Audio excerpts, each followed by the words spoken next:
Bom, desejamos a todos uma boa noite e obrigado pela presença. Os agradecimentos de Branco Advogados Associados e de Doroteia Pereira, consultora ambiental, aos nossos amigos e convidados, em especial a esse jovem engenheiro civil, Luiz Henrique Correia Ferreira. Esse encontro é resultado de uma parceria que vem se solidificando entre Branco Advogados Associados e Doroteia Pereira, consultora ambiental. A reconhecida trajetória e vasta experiência profissional de nossos palestrantes na área ambiental, empreendedorismo e sustentabilidade certamente trarão aos nossos convidados e amigos um marcante momento de informação e aprendizado. Os nossos palestrantes compartilharão a palestra sobre licenciamento e planejamento ambiental, roteiro para novos empreendimentos. Com a palavra, a engenheira Doroteia Pereira. Boa noite a todos. Que bom estarmos aqui, né, na presença de amigos, alguns já de grandes anos, muitas caminhadas. O Dr. Branco foi muito gentil de não falar os anos já de estrada que eu tenho, né, Luiz Henrique? Vamos ficar nos 20, seu que tá bom. O meu é quase o dobro, né? A gente está nessa estrada já há muitos anos, alguns de vocês já me conhecem. E é muito bom, quero agradecer, doutor Branco, a oportunidade da gente estar aqui, de toda a sua equipe, de vocês todos que estão aqui presentes numa segunda-feira, né? Já numa semana mais curta. Agradecer ao Luiz Henrique aí, que já é um parceiro já de alguns anos também com a gente nessa caminhada, aos sócios da nossa empresa, o Júnior, engenheiro agrônomo, a bióloga Juliana, gestora ambiental também, o Alexandre Cachefe, engenheiro civil e agrimensor, e agradecer a todos os empreendimentos que autorizaram o uso das imagens, que a gente vai passar aqui para vocês alguns casos, do Campo de Toscana, Bosque do Horto, Terras da Alvorada e Reserva da Ermita, né? Então é muito bom compartilhar esse momento com vocês, é um momento de reflexão, é trazer um pouco da experiência que a gente tem no decorrer de todos esses anos, né, 30 anos na área ambiental, e compartilhar e levar para momentos de reflexão, na verdade, né? Porque eu, como estou no licenciamento ambiental já há alguns anos, eu sou daquela época que podia 15 metros de APP, depois era 5, depois passou para 30, área brejosa, enfim, eu fiz todo esse acompanhamento. E vamos ver hoje aí o que eu consigo passar para vocês. São muitas informações, eu vou tentar não ficar no techniquez, né, eu vou tentar realmente ser objetiva, e nós vamos dar início então aí a essa palestra. Quem somos, né? Começando, nós somos uma empresa especializada em consultoria ambiental, que tem o grande desafio de compatibilizar o desenvolvimento econômico e social com a preservação da qualidade do meio ambiente e do equilíbrio ecológico. E isso está na política nacional, não é nenhuma novidade, é desde 1981, né? Desenvolvemos muitos tipos de laudos, de relatórios, estudos de impacto ambiental, relatórios ambientais preliminares, projetos de reserva legal, o CAR, né, que é bem recente, o manual do GRAPLAB, que tivemos aí novidade essa semana com o novo manual que veio aí. Enfim, a gente então trabalha com uma gama, né? E a gente tem alguns serviços prestados para algumas dessas empresas aí no decorrer desses anos, algumas já 10, 20 anos, né? E 25 anos, inclusive os mais antigos. O objetivo do nosso encontro aqui de hoje é propor novas formas de planejar e implantar empreendimentos, né? Muita coisa do que eu vou falar, vocês já sentiram, já passaram. Eu estou vendo aqui engenheiros, arquitetos, empreendedores, advogados, né? E representantes do poder público. Então isso é muito legal, porque também uma das questões que a gente gosta de fazer no bom sentido é provocar reflexões e algumas legislações que inclusive são necessárias em avançarmos, né? Romper paradigmas, né? Eu sempre digo, a questão não é não posso, é como posso, né? E que as regras sejam bem claras, né? Porque assim a gente evita muitos desgastes, muitos retrabalhos, muita perda de tempo dos órgãos ambientais e também de todos que estão envolvidos no processo, né? Evitar danos ambientais, com certeza, é a premissa básica, né? Nós acreditamos que sempre após uma intervenção, as áreas ficam melhores do que nós encontramos, pelo menos nos processos que nós participamos, que são mais de 120 empreendimentos, porque, na verdade, abandonar muitas vezes não é a solução, porque a mata não tem resiliência, ela não tem a capacidade de se recuperar e ela precisa de intervenções, sim, né? E nós temos muitos recursos hídricos assoreados, enfim, então eu acredito nisso e é nessa linha que a gente trabalha, né? E projetos que tenham qualidade ambiental e urbanística, né? Isso é muito importante, que assim os arquitetos, os projetistas trabalhem com a questão de propor empreendimentos de boa qualidade ambiental e que, consequentemente, está ligado com o bom urbanístico, porque dentro da sustentabilidade não tem sentido que a gente não tenha aquele tripé, que na verdade já são 4, que na verdade já são 5, que o Leonardo Boff trabalha, mas não tem sentido se não tiver viabilidade ambiental, econômica, social e cultural, né? As palavras-chave de hoje: planejamento, ferramenta, qualidade urbanística, desenvolvimento sustentável, plano de controle ambiental e BMP, que é Best Management Practices, ou seja, as boas práticas de gestão ambiental, as boas práticas ambientais, né? A gente trabalhou um pouquinho em campos de golfe, fora do Brasil também, licenciamentos, e por isso que a gente tem todo esse background também de técnicas e de coisas que tem lá fora, mas que aqui dentro também dá para ter de uma forma tranquila, sem muitos custos, né? Então, desenvolvimento sustentável, eu estou usando o desenvolvimento sustentável, que seria a sustentabilidade também, porque é assim que na nossa legislação tem a questão do nome do desenvolvimento sustentável, né? Mas ele sempre está ligado na questão ambiental, econômica, social e cultural. Por que a gente coloca cultural? Porque às vezes nós vamos trabalhar numa região que pode ter quilombolas, que pode ter alguma fazenda ali de tombamento, que é tombada, que tem raios, às vezes do Condefat, inclusive. Então todas essas questões são muito importantes de serem avaliadas já desde o início, né? Quando a gente começa a falar de licenciamento ambiental, bom, o conceito está desde 1981. Aí, o que é um licenciamento ambiental, né? Na verdade, nós precisamos de estudos ambientais para obter uma autorização governamental para realizar atividades que utilizem recursos ambientais, né? Ou tenham o potencial de causar degradação ambiental, né? E tal autorização é conhecida como licença ambiental. Então, a licença é um dos instrumentos mais importantes, é uma ferramenta muito importante da política ambiental pública, né? Ela tem caráter preventivo, né? E o seu emprego visa evitar a ocorrência de danos ambientais. Bom, as fases básicas de um projeto. Acho que aí todos vocês sabem disso. Começa-se um planejamento, né? O desenvolvimento e a definição do projeto, né? É uma ferramenta que a gente chama de ferramenta 1, que nós vamos usar para essas 3 fases básicas de um projeto. Depois tem licenciamento ambiental, que é o processo que acontece na prefeitura, muitas vezes junto com o Estado também, né? Às vezes tem uma pré-aprovação antes, depois vai para o Estado e volta para a prefeitura.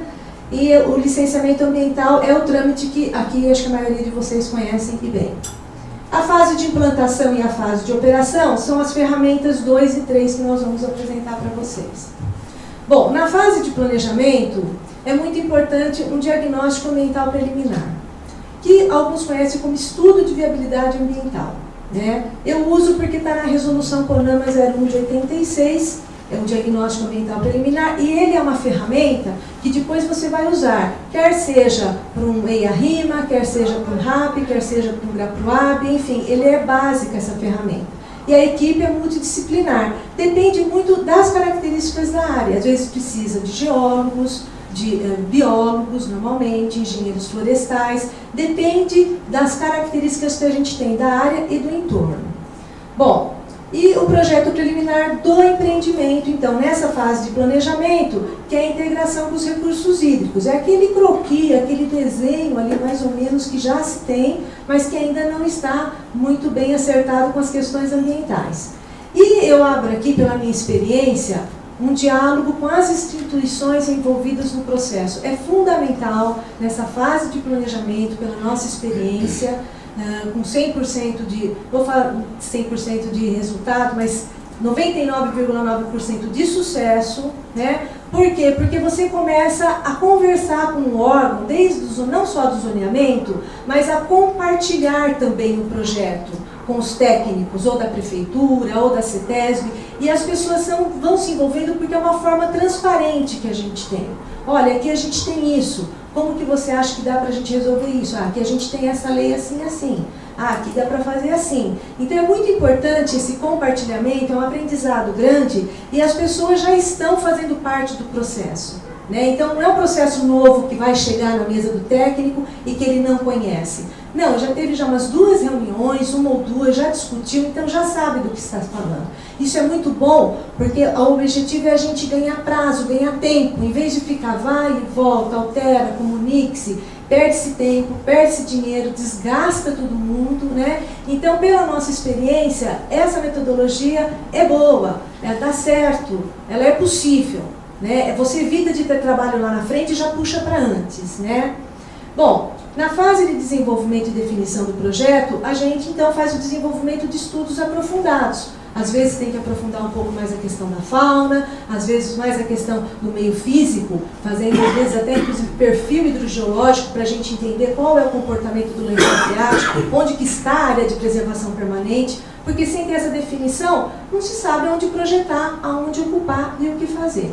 E a questão do socioeconômico, porque é muito importante quando vai fazer um empreendimento a gente pensar na questão, quais são os equipamentos públicos? Se vier mais gente, tem escola que é suficiente no bairro? Tem unidade de saúde? Como que vai ser trabalhada essa questão do deslocamento, da mobilidade, já que nós estamos mudando muito hoje as características do modal, né? Em São Paulo a gente está vendo aí o pessoal direto com bicicleta, usando patinete também. Então a gente percebe que isso está vindo com uma grande força, né? E um projeto que considere o desenvolvimento sustentável, que seria a sustentabilidade. Na fase já de implantação e operação, aí o Luiz vai falar um pouquinho sobre isso também, nós vamos falar do plano de controle ambiental da obra. É um sistema de gestão ambiental. Ele pode ser voluntário ou ele pode ser exigido pelo órgão. Né? Se ele é feito de forma voluntária, permite que o pessoal que vai fiscalizar não perca muito tempo com fiscalização, porque vai ter um relatório que os técnicos vão receber de tanto em tanto, e isso pode estar numa legislação do município, inclusive, por exemplo, com movimentação de solo, a partir de uma linha de corte de X metros cúbicos, o que vai ter de um plano de controle ambiental para aquela movimentação de solo, para evitar erosão, assoreamento, para evitar danos ambientais. E as medidas mitigadoras, as compensatórias são exigências da prefeitura, mas as medidas mitigadoras são muito importantes. Nós aprendemos muito indo para a obra, com mestres de obra, embaixo de chuva, lá vem como que nós íamos receber e como que nós íamos resolver alguns impactos que poderiam estar acontecendo e como evitar. Então a ferramenta 1 é o diagnóstico ambiental. Ele está na fase de planejamento, desenvolvimento e definição do projeto. Então vocês vejam aí, que, na verdade, os fatores socioeconômicos limitantes, a questão de dinheiro, de verbas que se tem destinadas para isso, de valores, né? Os fatores abióticos, meio físico, APP, fragilidade do solo, como que se comporta o relevo, declividade, e os fatores bióticos limitantes, fauna e flora. Né? Então, cruzando tudo, nós chegamos nesse pedacinho branco, que essa é a possibilidade do empreendimento, porque é a conexão, a intersecção de todos esses fatores que levam à possibilidade do empreendimento, que vocês veem que é num espaço reduzido. Então, tem que trilhar o caminho certo, né? Para não perder tempo. Então, os objetivos aí, entre tantos que o diagnóstico tem, é fornecer as informações dos atributos ambientais, demonstrar as áreas que merecem mais atenção, fornecer dados, base de dados para as análises, garantir e melhorar a biodiversidade local e elaborar um mapa de restrição ambiental principalmente, porque nesse mapa de restrição que vai ser feito o desenho do urbanístico, junto com os arquitetos. Sempre trabalhei muito com arquitetos, desde planos diretores já há 30 anos, e é muito interessante esse trabalho quando a gente faz conjuntamente o desenho ambiental e urbanístico com viabilidade econômica, fica muito bom, normalmente dão projetos muito bons. Lógico que atender às legislações ambientais é o básico, né? O diferencial é se fazer alguma coisa a mais para agregar valor. Eu acho que é aí que é a grande sacada que a gente deve ter, né? Porque esses custos que possam vir, isso daí depois no marketing fica muito bem definido, muito bem diluído, né? E fomentar políticas públicas, fortalecer a imagem da empresa empreendedora, né? Parar com essa história que empreendedor só quer ganhar dinheiro, que é capitalismo, todo mundo está aqui para isso. Mas gera emprego, faz ocupações boas, faz bons projetos, preserva ambientalmente, melhora a qualidade, traz benefícios, né? E então a gente prognosticar impactos, quer dizer, também é importante, indicar medidas mitigadoras. Então, assim, como que nós começamos fazendo um diagnóstico? Levantamentos de campo. Não adianta ficar com georreferenciamento, porque por mais que a gente tenha hoje drone, não adianta. Tem que ir para campo, tem que pôr o pé no barro, tem que subir morro, descer morro, pular córrego. É assim que a gente vê aonde que tem as coisas que têm problemas ou não, né? Os dados secundários, a pesquisa bibliográfica, os aspectos legais ambientais incidentes e as informações que a gente vai conseguindo com os órgãos ambientais. Vai na prefeitura, vai na CETESB, vai conversando e vamos cruzando as informações com fotografia aérea, mapas do IGC da Emplaza, vamos aqui vendo estudos no meio físico, isodeclividades, histórico de ocupação. É muito legal a gente pegar de décadas atrás para a gente entender como que a área veio se comportando, por que ela está hoje naquele cenário que ela tem. O professor Ricardo Rodrigues Erzal, que sempre fala muito nisso, nessa importância. Ver os recursos hídricos, as APPs, fazer a planta das áreas de preservação permanente, das APPs, onde tem nascente, onde tem córrego, enfim.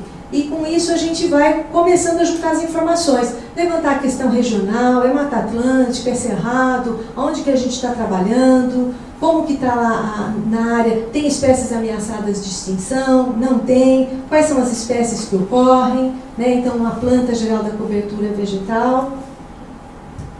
Fauna agora nós temos aqui no novo manual do GRAPROAB, virou anexo 20, esse daqui. Nós temos que agora apresentar estudos quando tem ocorrência de capivaras por causa da febre maculosa, se tem problemas da febre amarela com a presença de primatas. Então é uma nova exigência que já está no novo manual do GRAPROAB fresquinho, que está saindo aí essa semana, né? E a fauna também nos indica a área, onde que são os fluxos, onde que são os corredores, por onde que os animais passam, a importância, o que se tem, né? Aqui nós temos, vamos ver aqui se eu acho. Ixi. Acho que eu não vou achar onde que está o filminho aqui. Esse daqui, opa, essa daqui são filmes que a gente usa, o adaptador, deu certo, Luiz. Fotográfico? Não deu. É só apertar o triângulo que ele aparece. Aqui vocês vão ver uma jaguatirica, na verdade. Tá? A gente faz atrativos, põe o equipamento e fotografa. Né? Então a gente fica sabendo, não é serva, tá, gente? Não é serva. Isso daqui realmente aqui a gente tem uma onça parda. Passando também, essa daí tinha comida, porque ela nem foi no local que tinha os atrativos, né? Então, a gente faz isso para identificar os animais que estão, né? E as passagens subterrâneas, nós temos passagens já há 20 anos, agora que está vindo para o Brasil, essa de baixo aí é da Alemanha, inclusive, que a gente vê lá fora na Holanda também, passagens úmidas e secas, porque os animais têm hábitos diferentes, alguns se deslocam pela água, outros pela parte seca, enfim. Aqui são passagens subterrâneas que a gente fez, indicando lá o início e o final, aquelas duas setas vermelhas. Nós usávamos mangueira, inclusive, de bombeiros vencidas em escadas de drenagem e conduzíamos os animais, porque senão eles cairiam dentro da estrada de drenagem. Então vocês vejam que são soluções baratas, possíveis de estarem sendo feitas, né? Até que a gente cruza todas essas informações com a sobreposição de todos esses mapas e a gente chega nesse mapa de restrição ambiental. O que vocês veem em branco é o que seria possível de ocupação. Mas tem ali um branquinho que ficou isolado. Aí nós vamos quebrar a cabeça com os urbanistas de como que nós vamos fazer e com o pessoal do meio ambiente, né? Aí nós vamos lá e vamos conversar. Então, a conclusão que a gente tira é a emissão das diretrizes ambientais, onde a gente põe o quadro de áreas para ocupação e o quadro de áreas para preservação. Então, a análise do projeto pretendido, a gente cruza daí com o diagnóstico ambiental, faz os ajustes necessários e resulta num projeto de qualidade. Né? Então, essa metodologia que a gente tem usado, que é objeto desse livro aqui que eu fui convidada pelos professores, eu tenho um pezinho lá na Unicamp, Indicadores de Sustentabilidade em Engenharia, né, que eu fiz curso lá de especialização, e, por incrível que pareça, muitos dos que são aprovados no GRAPROAV, em prefeitura, não atingem os índices, nós fizemos vários cases, não atingem os índices de sustentabilidade. E às vezes com algumas poucas questões, aqui é uma ferramenta da Universidade de Lisboa, que trouxe para o Brasil, nós estudamos durante um ano, uma tese de doutorado da Unicamp, que a gente comprova que dá para ter sustentabilidade e que nem sempre a legislação aponta só para esse caminho, porque cumpre-se lei. Então, acho que o grande diferencial, a grande sacada, é a gente sempre estar fazendo alguma coisa a mais a baixo custo, porque a gente acaba com o diagnóstico reduzindo o tempo de análise, por incrível que pareça, reduz bastante, evita muitos vai e vem dentro dos órgãos ambientais, e eu acho que é um resultado aí que a gente tem visto com bastante sucesso. Então, essa é a ferramenta número 1 que eu estou apresentando para vocês aqui. Depois a gente vai abrir para perguntas e acho que aí a gente vai conversar um pouquinho mais sobre isso. A ferramenta 2, que é o plano de controle ambiental da obra, ele acontece nas fases de implantação e operação. Então, aquela lá era na fase do planejamento, na fase da definição e do desenvolvimento do projeto. Essa ferramenta número 2 é o plano de controle ambiental da obra também. É uma coisa que a gente gosta muito de fazer, né? Porque você vai para a obra e aquilo que você pôs no papel você acompanha fazendo. Então não é, né? Porque o papel aceita tudo, né? Mas quando a gente vai para campo para ver, então a gente tem já trabalhos, inclusive Alphaville Urbanismo, já há uns 20 anos que a gente começou fazendo por uma prerrogativa deles. E aqui a gente vê, né? Por exemplo, nesse lado aqui que vocês estão vendo do esquerdo, que de vocês é o direito, as curvas de nível em solo nu. E depois de 2 meses, aplicação de terra vegetal. Você não comprou grama, você não plantou grama, você apenas utilizou fazendo uma raspagem do solo. Eu vou mostrar mais para frente. Bom, bacias de contenção temporária, isso é básico, né? A gente tem que ver para onde são os talvegs, quais são as microbacias que a gente identifica e aonde que nós vamos fazer os tanques de contenção, né? Por quê? Porque, na verdade, a gente precisa usar uma bomba para esgotar, para que quando chover, tenha de novo a capacidade de armazenamento da água, né? Monitoramento de processos erosivos. Cito mais uma vez, são sacos que vocês estão vendo aí, onde tem o asfalto, que a gente coloca para segurar a água e não deixá-la correr com muita velocidade. Isso são ideias que a gente foi tendo ao longo desses anos, com os mestres de obras antigos, que falam, mas eu faço isso há 30, 40 anos. Então, mas vamos fazer de outro jeito. E a gente foi junto, procurando o caminho e fomos aprendendo junto. Quando a gente tem esse talveg na terra, a gente coloca dentro desses sacos aí que vocês veem, semente de várias gramíneas, com terra vegetal.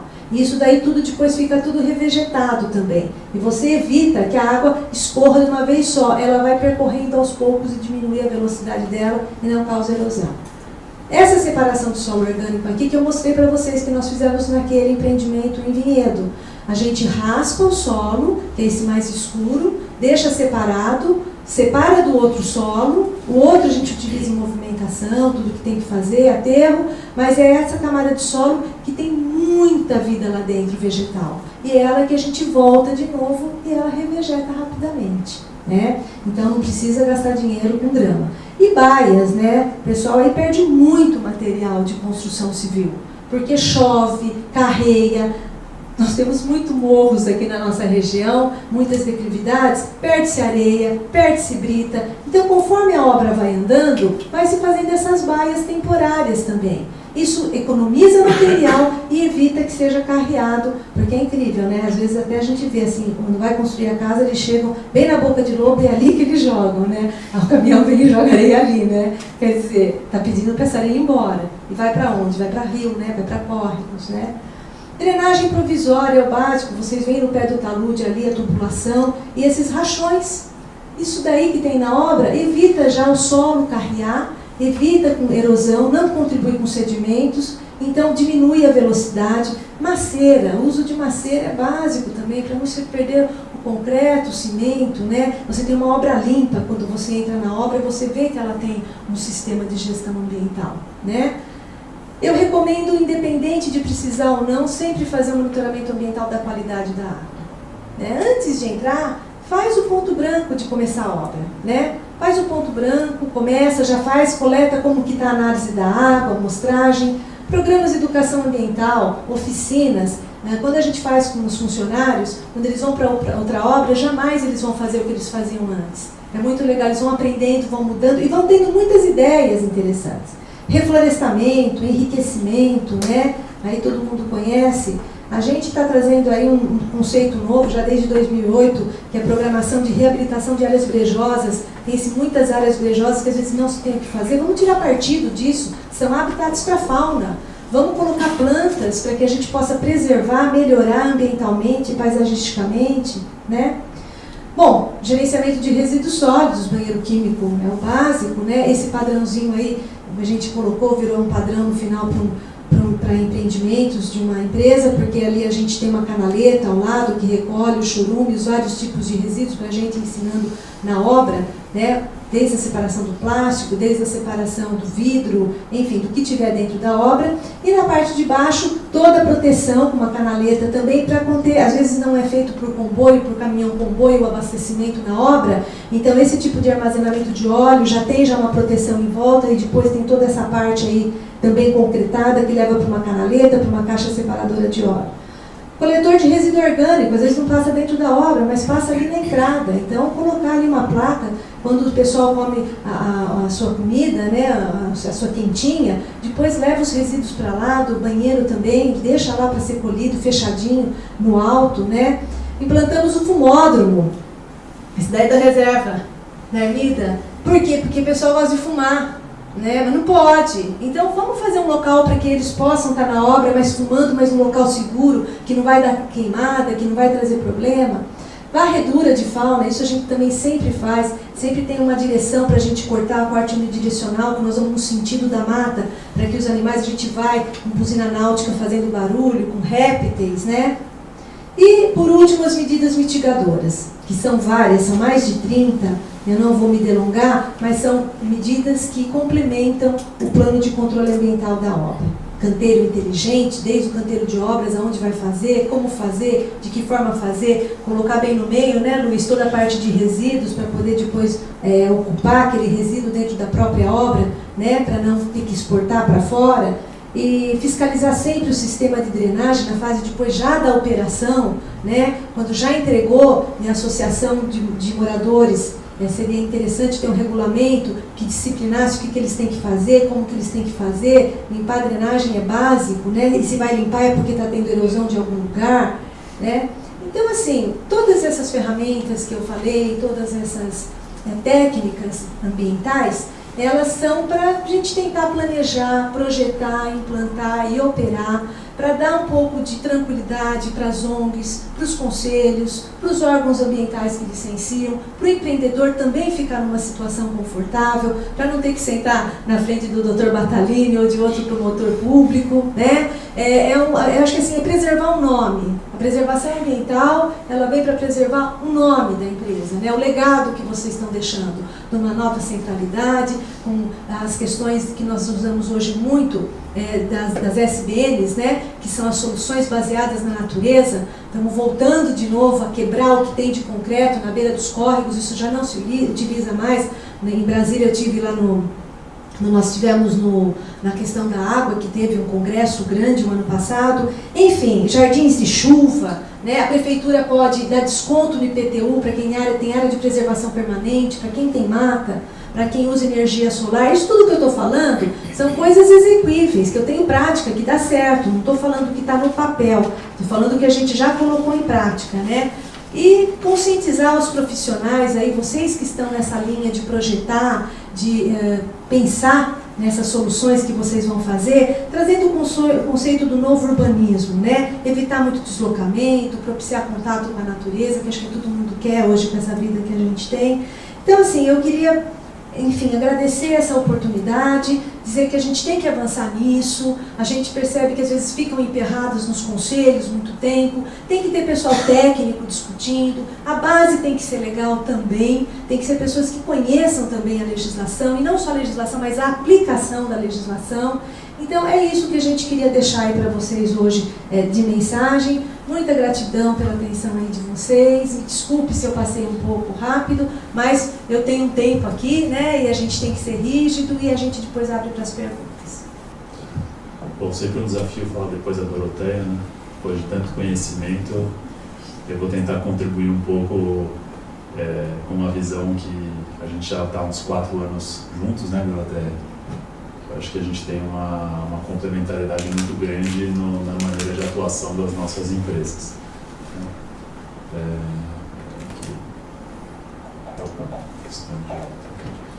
Então, o que a gente faz? Eu fundei a empresa em 2005, né, com uma proposta de integrar inovação, sustentabilidade e engenharia. Então, nosso desafio é uma empresa formada por engenheiros, que é desmistificar um pouco essa questão de que sustentabilidade é complicado e de que sustentabilidade é algo que a gente tem que salvar o planeta. Né? Eu tenho uma empresa de sustentabilidade e eu não acredito que a gente tem que salvar o planeta. Tá? Porque o planeta está aqui há 4,6 bilhões de anos, já teve dinossauro, já teve todo tipo de gente por aqui e basicamente essas espécies foram sendo extintas e o planeta continuou aqui. A gente simplesmente tem que sobreviver. Para mim, sustentabilidade não é uma questão de salvar o planeta. Para mim, sustentabilidade é uma questão de salvarmos a nós mesmos. A gente recentemente, lá em São Paulo e aqui em Jundiaí também, passamos por uma crise hídrica terrível, que basicamente é fruto do aumento populacional, da gente não preservar o planeta.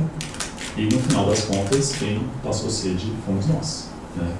Então, ou seja, o planeta continua aqui, está tudo certo. Então essa é a nossa visão, é isso que a gente acredita. A sustentabilidade para a gente é uma questão de salvarmos a nós mesmos e não salvar o planeta. O pessoal fica meio assustado no começo, né? Fala, nossa, o cara tem uma empresa de sustentabilidade, acho que não tem que salvar o planeta. Eu acho isso mesmo. Né? Concordo com quem espera que alguns eu vou mostrar aqui um pouco do porquê que eu acho isso. Bom, eu, mais 75 clientes e mais de 300 empreendimentos acreditam nessa ideia de que para a gente ser sustentável a gente não precisa salvar o planeta, a gente tem que pensar de um jeito diferente e mais eficiente. Isso aqui é um pouco do que a gente faz. Então, do lado esquerdo da tela de vocês, a gente atua na consultoria técnica para edifícios, do lado direito, a consultoria para empresas. Então, a gente faz todas essas coisas aí com o foco de tornar as construções mais eficientes, confortáveis e com a menor pegada ambiental possível. Então, a nossa empresa é uma empresa voltada para o setor da construção. Essa turma toda aí que já acreditou na gente, alguns em comum, né? Não estão todos aqui, porque senão ia ficar uma sopa maior do que essa sopa que está aqui. Mas basicamente, lado esquerdo da tela, incorporadoras, meio da tela, desenvolvimento urbano. Lado direito, empresas que não necessariamente são incorporadoras nem construtoras, mas que têm ativos imobiliários sob sua gestão e que querem trabalhar a gestão desses ativos de uma maneira mais eficiente e com uma pegada ambiental menor, que é o que a gente faz. Bom, não vou torturar vocês de novo aqui com o tal do tripé da sustentabilidade, que é o social, o econômico e o ambiental. A Doroteia já falou disso, mas a gente vem de uma trajetória de mercado imobiliário, né? E o mercado imobiliário ele sofre muitas pressões de todos os lados, né? O pessoal fala que empreendedor de mercado imobiliário tem que ser um pouco louco, né? Porque para entrar num empreendimento que vai durar no mínimo aí de 8 a 10 anos para se concretizar e passar por 2, 3 eleições, sem saber o que vai acontecer, tem que ser um pouco louco, né? Então, a gente, ao longo desses anos, falou, bom, como é que a gente consegue ajudar esse mercado nessa questão da sustentabilidade, que é o que a gente tanto acredita, né? Começa por aqui, né? A gente fica tentando equilibrar o econômico, o ambiental e o social e olhando para esse ponto de interseção, né, que é esse meio. E ele é muito pequenininho. Né? E aí a conclusão que a gente chegou, isso foi quando eu fui fazer o curso no MIT, eu tive o pessoal fez uma das aulas lá, eu tive um insight, né? Eu falei, não, mas espera lá, não existe um negócio que não tenha um impacto ambiental. A gente pode não querer olhar para isso. Pode achar que isso não é importante. mas certamente ele vai ter um impacto ambiental. Assim como não existe nada que a gente faça que não tenha impacto na vida das pessoas. Então, para a gente, sustentabilidade deixou de ser mirar nisso e passou a ter uma outra abordagem, né, que é uma abordagem onde o ambiental está por fora, ou seja, o grande contexto é o contexto do planeta que a gente, de alguma maneira, está inserido. Não existem... O cara da Tesla está tentando fazer negócio em Marte, tem alguns tentando na Lua, mas fora isso, todos nós estamos no planeta Terra, querendo ou não. Não adianta a gente achar que a gente não está inserido num contexto ambiental. Tá? Daqui para cá, existe o contexto social, ou seja, terras habitadas, terras não habitadas. E daqui para cá tem pessoas trabalhando e gerando riqueza. O Brasil tem mais ou menos metade da população brasileira trabalha, a outra metade não trabalha, ou está aposentada, ou estuda, ou tem a geração nem agora, né, que nem trabalha nem estuda, né, enfim, tem vários formatos, vários arranjos. Então, para nós, os negócios acontecem aqui, inseridos num contexto social, que por sua vez estão inseridos num contexto ambiental. Então, não existe nada que a gente faça que não tenha um impacto social e ambiental. A questão é a gente ver o que a gente vai medir e como a gente vai medir e como é que a gente vai mitigar esses impactos. Então, antes sustentabilidade era esse triangulinho, agora sustentabilidade para nós é esse dedinho.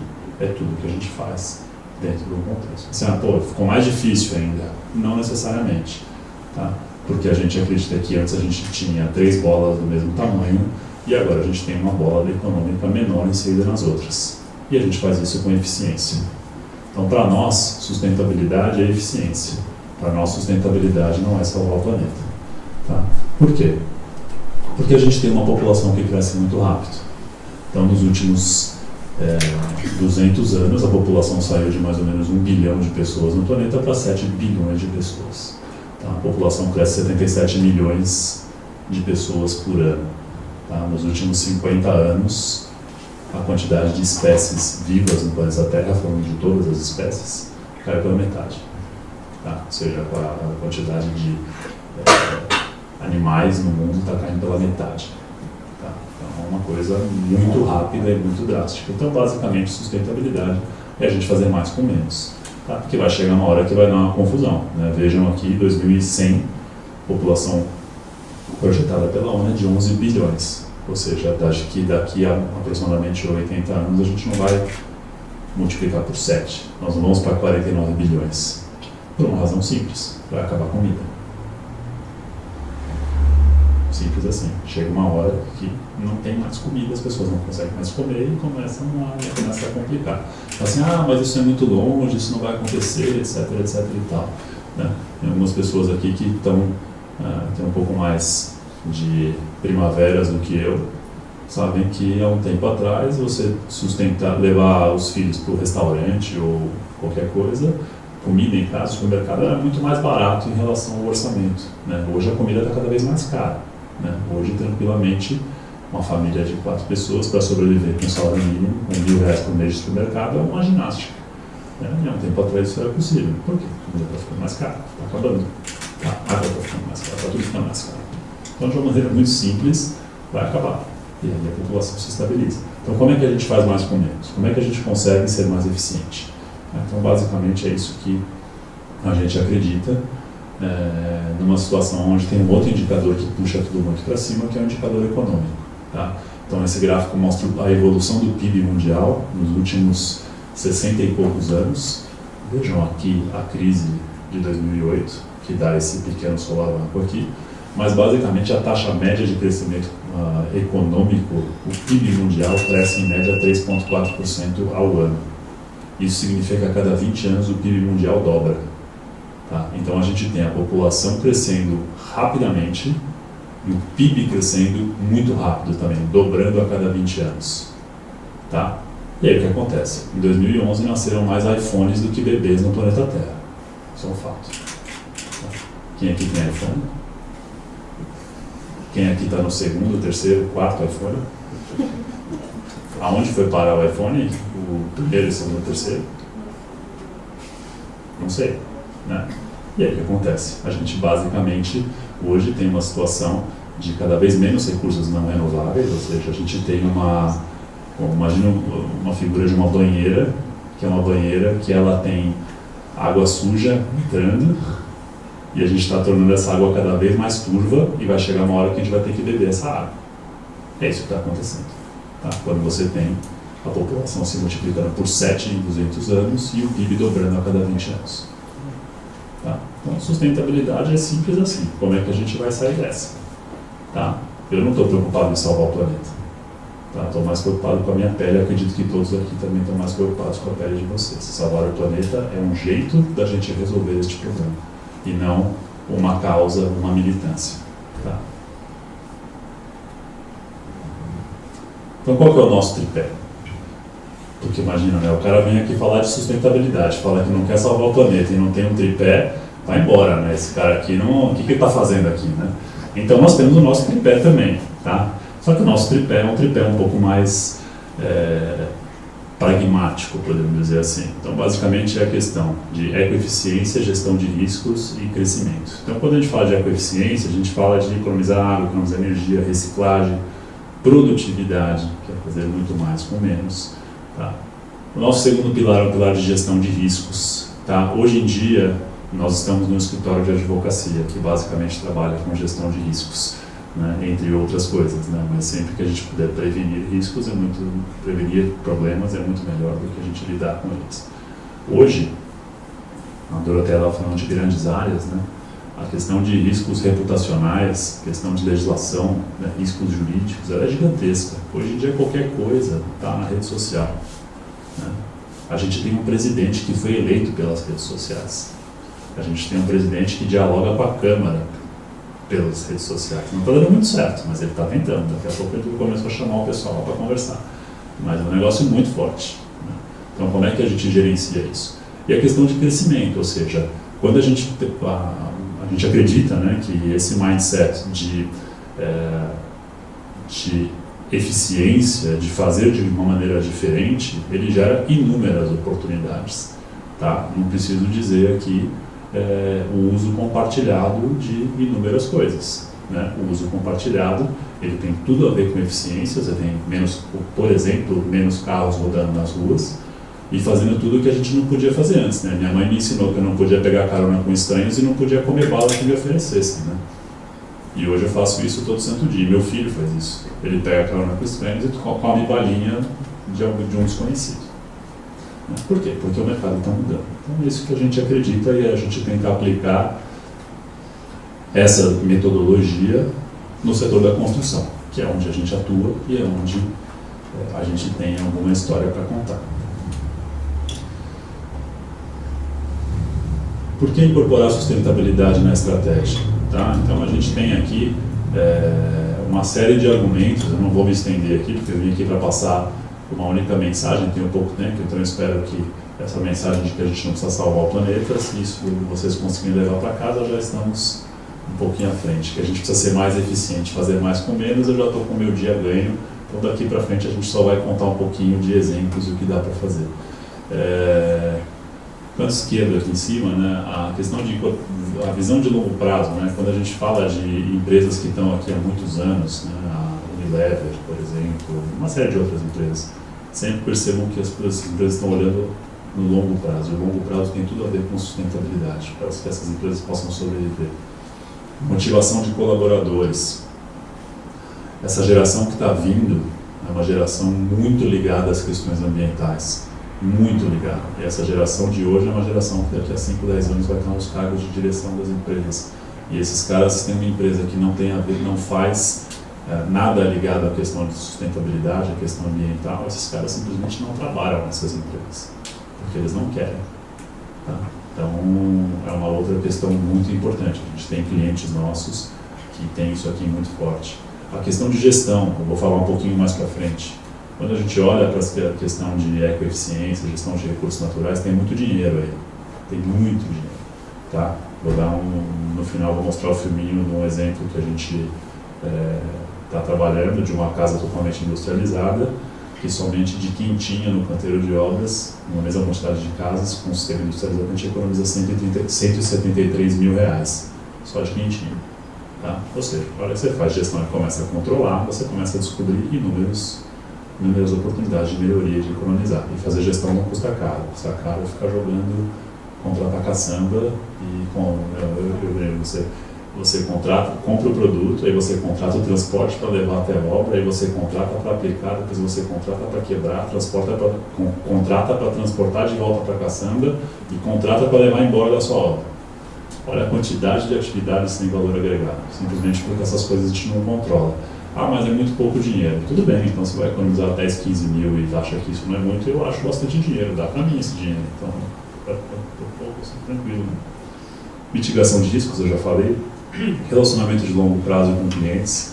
Em francês, sustentável, a tradução de sustentável é durável. Quem fala francês vai falar que é construção durável, né? E o durável e sustentável tem tudo a ver. A hora que você tem baixa manutenção, ou a hora que você já programa manutenção, seja da construção, seja do produto, você gera um relacionamento de longo prazo. Né? Tem uma empresa de jaquetas canadense que eles têm um programa de remendo das jaquetas gratuito. Né? Então você vai na loja e eles remendam a jaqueta para você, nos pontos que elas mais gastam.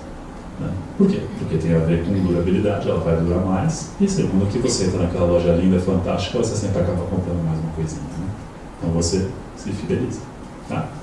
Reconhecimento e credibilidade, a gente vai falar um pouco.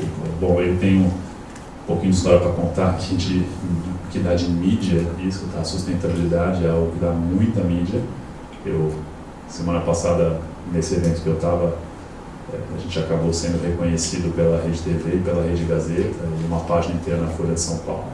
Então, pessoal, isso acho que não tem nenhuma empresa que não goste de ser reconhecida por questões ambientais, né? Ainda mais mídia gratuita, né? Você não precisa pagar anúncio, então é uma coisa boa. Acesso a recursos diferenciados. Hoje o mundo tem muito dinheiro dos green bonds, chamados green bonds, ou seja, existem fundos grandes. Hoje tem mais ou menos 50 bilhões de dólares no mundo para investimento em projetos ligados a questões sustentáveis. Tá? Então tem dinheiro bom e dinheiro barato disponível no mundo inteiro para projetos ligados à sustentabilidade. Influência positiva na decisão de compra. Tá? Cada vez mais, principalmente na Europa, a questão ambiental está mais forte na decisão de compra. Hoje na Europa já existe o poder da renúncia, que a gente fala, que no fundo o cliente ele não quer comprar algo que não esteja relacionado às questões ambientais. A questão social é mais fácil, né? Toda vez que estoura o escândalo da Zara, as ações vão lá para baixo, né? Toda vez que tem um acidente, vaza petróleo no Golfo, né, do México, sei lá onde, as ações vão lá para baixo. Ou seja, isso acontece, de fato. Só que hoje acontece de uma maneira ainda corretiva. Bom, falando de certificação como ferramenta, acho que foi um pouco da encomenda da Doroteia aqui para falar um pouco do que a gente faz, do que a gente já fez. Né? Então, a primeira coisa, quando a gente fala de certificação, é responder algumas perguntas. Né? Se existe demanda, o que já foi bem feito, o que os concorrentes fazem, o que os benchmarks fazem, o que os clientes querem, o que os clientes gostam, mas não sabem. Essa é uma pergunta difícil de fazer e difícil de responder. Muitas vezes a gente tem que se antecipar ao que o cliente gosta e o que os stakeholders querem. A gente tem acionistas, a gente tem clientes, a gente tem um monte de gente, tem prefeitura, poder público. Então, essas 7 perguntinhas são perguntinhas que normalmente a gente não para e não gasta algumas horinhas para responder. E isso às vezes gera um processo de certificação, que é o processo de certificação que muita gente fala, mas é caro, é uma papelada, não me agregou nada, não sei o que, não sei o que, não sei o que. Normal, a gente sabe disso, tá? A certificação ela acontece dessa maneira quando a gente não para fazer essas perguntas e define um foco. Tá? O que a gente quer de fato? Tá? Ou seja, quais são os valores corporativos? Né? Tem que entender quais são os valores, para depois definir uma vocação de sustentabilidade, para depois definir a métrica. Ou seja, a certificação, qual é a certificação que vai ser usada, vem no meio do caminho.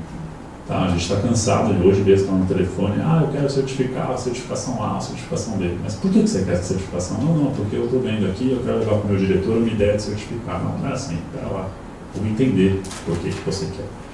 Tá? Para a gente, certificação é uma maneira de medir. Você pode medir em polegada, em centímetro, em jarda, em qualquer coisa. Então, como é que você mede isso? Tá? Para quem você está medindo? Para quem você quer comunicar? De que maneira você quer comunicar?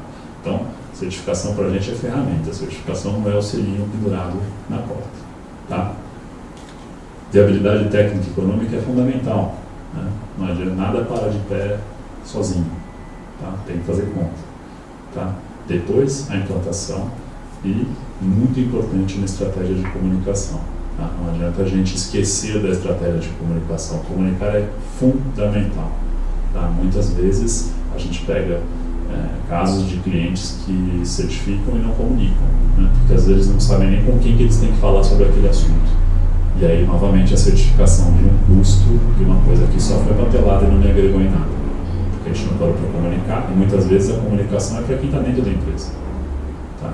Comunicar internamente, dependendo do tamanho da empresa, é muito mais importante comunicar para dentro do que comunicar para fora. Tá? Um caso de certificação ISO 14000, que a gente até tomou essa decisão juntos, né, Doroteia? A gente estava indo para uma outra certificação, que era a certificação Aqua, e aí no meio do caminho a gente conversou e chegamos à conclusão, junto com o Renato também, que está ali, de falar assim, não gente, talvez não seja a certificação Aqua mesmo, talvez seja a certificação ISO 14000. Tá?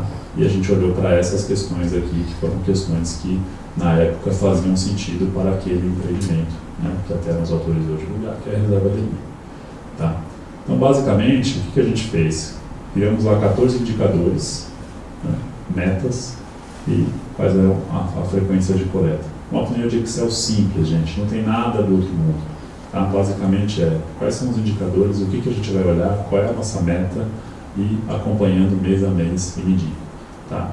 E por incrível que pareça, o nosso resultado foi muito bom. Aqui eu trouxe um histórico de alguns meses onde tem algumas coisas que a gente não conseguiu. E não tem problema. Tá? Falta a gente não conseguir, ok, mas pelo menos a gente está medindo, a gente sabe exatamente onde a gente está. A gente tem um painel de controle funcionando. Quando a gente fala de questão ambiental, às vezes a gente não cria o painel. Fica no escuro, né? E fica com medo da fiscalização. Não, a gente criou metas. E aí você começa a medir, esse gráfico mostra o consumo de energia elétrica desde quando a gente começou a implantar algumas ações, e em 6, 7 meses, como ele vai caindo. Né? Porque você começa, estica aqui, ajusta, puxa, vai medindo, vai testando e vai diminuindo. Qual que é a conta de eletricidade num empreendimento como esse? É irrisório. Bem que é irrisório, mas esse é um dinheiro que gera uma economia que dá para fazer outras coisas.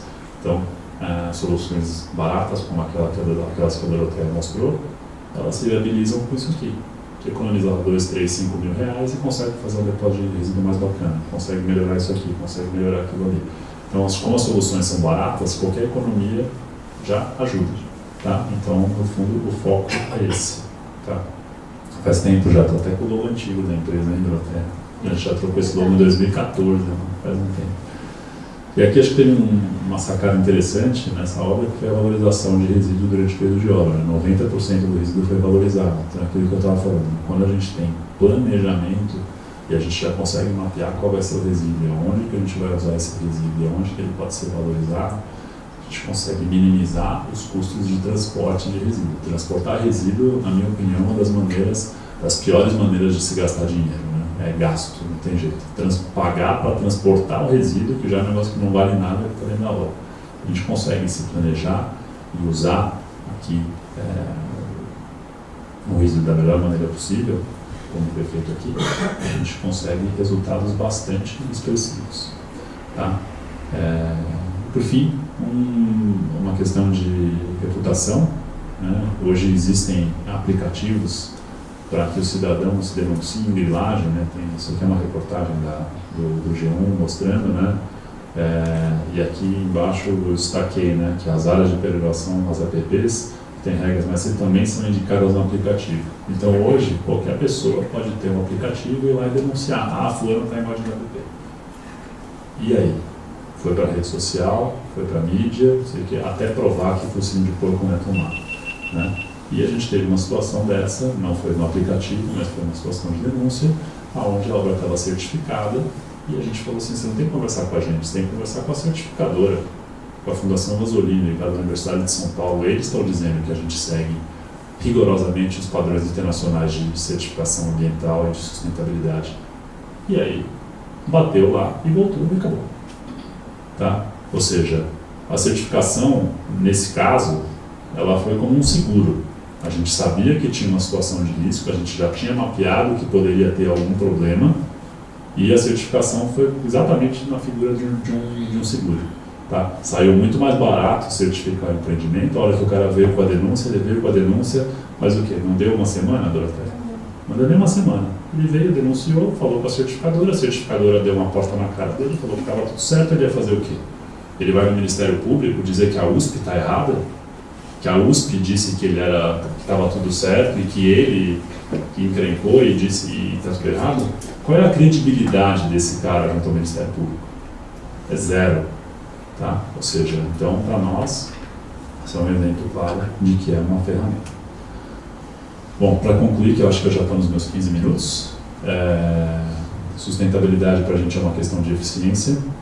Existe uma demanda importante da sociedade por empresas responsáveis ambientalmente, isso é uma tendência que vem aumentando cada ano. Então, vocês que são empresários, não deixem essa questão de lado, porque esse é um trem que vai atropelar, tá? Vai chegar uma hora que não vai mais, as empresas que não têm nenhuma responsabilidade ambiental não serão mais aceitas no mercado. O setor de desenvolvimento imobiliário está exposto a riscos enormes, como eu falei no início da minha apresentação, e com uma má reputação. Tá? Porque a gente sabe que tem gente fazendo muita besteira no nosso mercado, como em qualquer mercado, né? Quando você tem alguns que fazem coisas erradas, os bons acabam pagando pelos maus, então a gente tem uma situação muito crítica em relação a isso. Certificações, se bem implantadas e pensadas de maneira estratégica, aumentam a produtividade e rentabilidade dos negócios.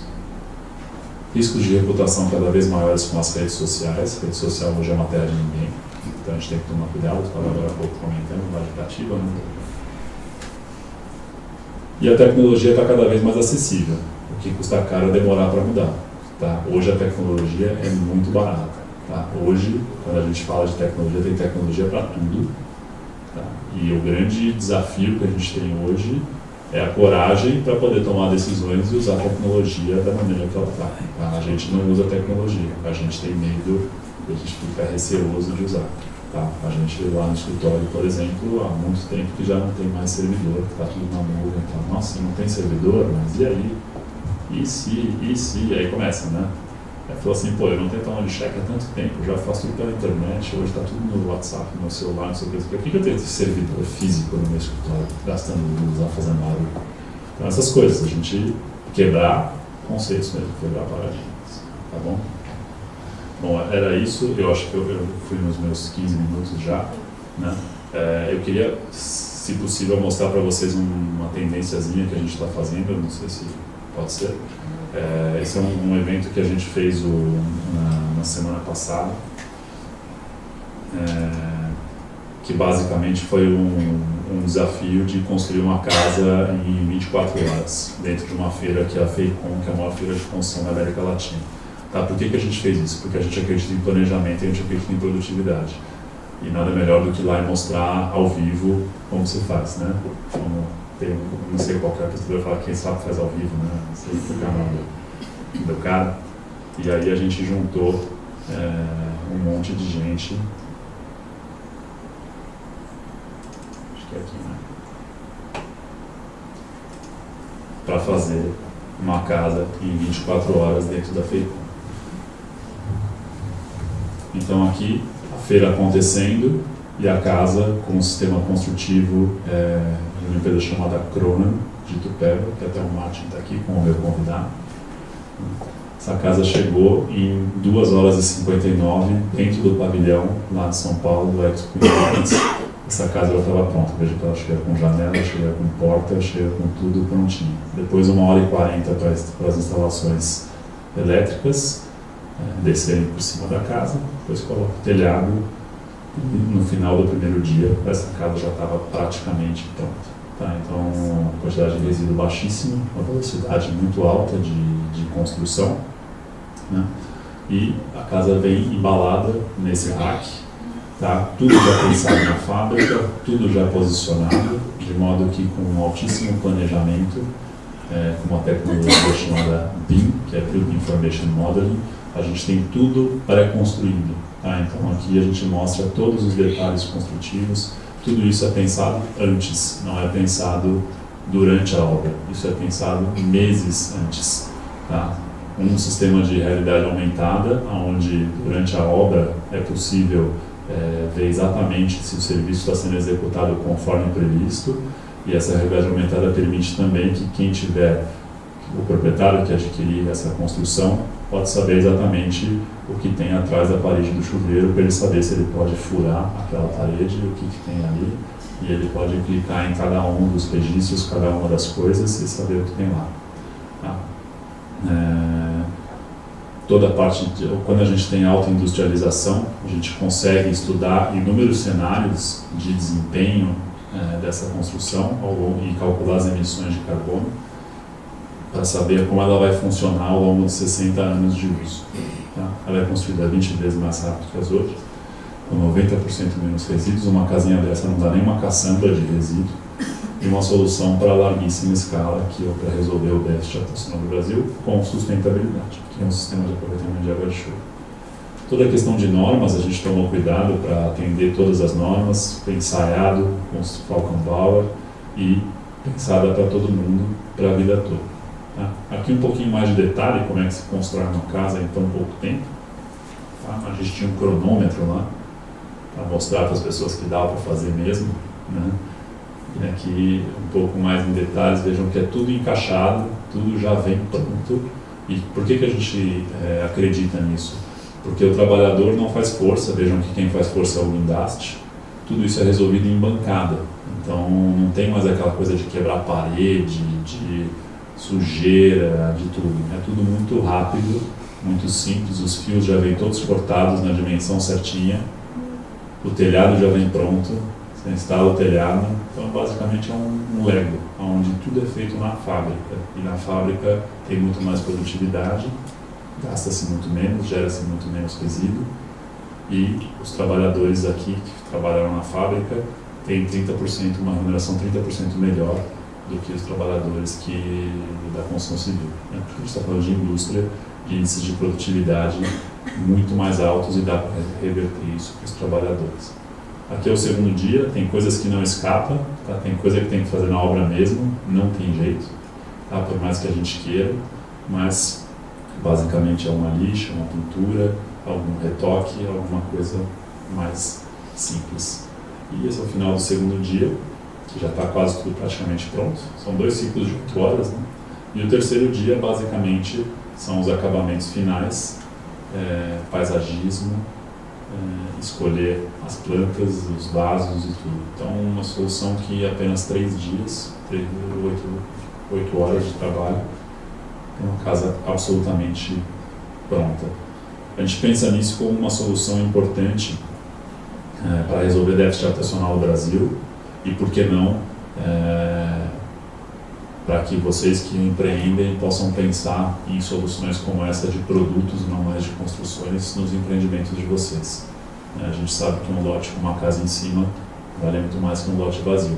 E uma solução como essa, que foi desmontada depois de um dia, ela pode estar lá disponível, e se o cliente gostou daquele lote, mas não gostou da casa, a gente simplesmente desmonta a casa e coloca a casa no lote do lado. E eu estou falando sério, eu não estou brincando, isso é viável, isso foi feito agora, na semana passada. Na sexta-feira, a casa estava prontinha, desse jeito, tá? E no sábado, 8 horas da noite, já não tinha mais nada no chão do pavilhão, tá? Um desafio de planejamento gigantesco, um desafio de logística gigantesco, mas com um valor bastante acessível, que foi uma das premissas, ou seja, basicamente a gente economiza dinheiro em resíduo, economiza nas atividades que não agregam valor, e a gente investe o dinheiro podendo fazer todos os estudos, tudo que a gente acha que vale a pena. Enfim, um monte de gente acreditou nisso, a gente teve a apoio da Abraim, que você cobre, do Sinduscom, vários patrocinadores ajudaram. Então, um pouco, fala de tendência do futuro, mas um pouco do que já está acontecendo. Tá? Então, fica aqui uma reflexão. Será que a gente deve fazer desse jeito, ou será que a gente deve continuar empilhando bloco, como a gente faz há mais ou menos 4.000 anos? A gente empilhava bloco nas pirâmides, que os blocos eram mais ou menos do tamanho desse auditório. Depois, nos aquedutos romanos, talvez os blocos do tamanho dessa mesa. E hoje a gente fala de evolução, de construção industrializada, empilhando blocos que são um pouco maiores do que esse computador. Mas, basicamente, a gente está fazendo exatamente a mesma coisa há 4.000 anos. Eu acho que não é por aí. É isso aí, gente. Muito obrigado pela atenção de vocês.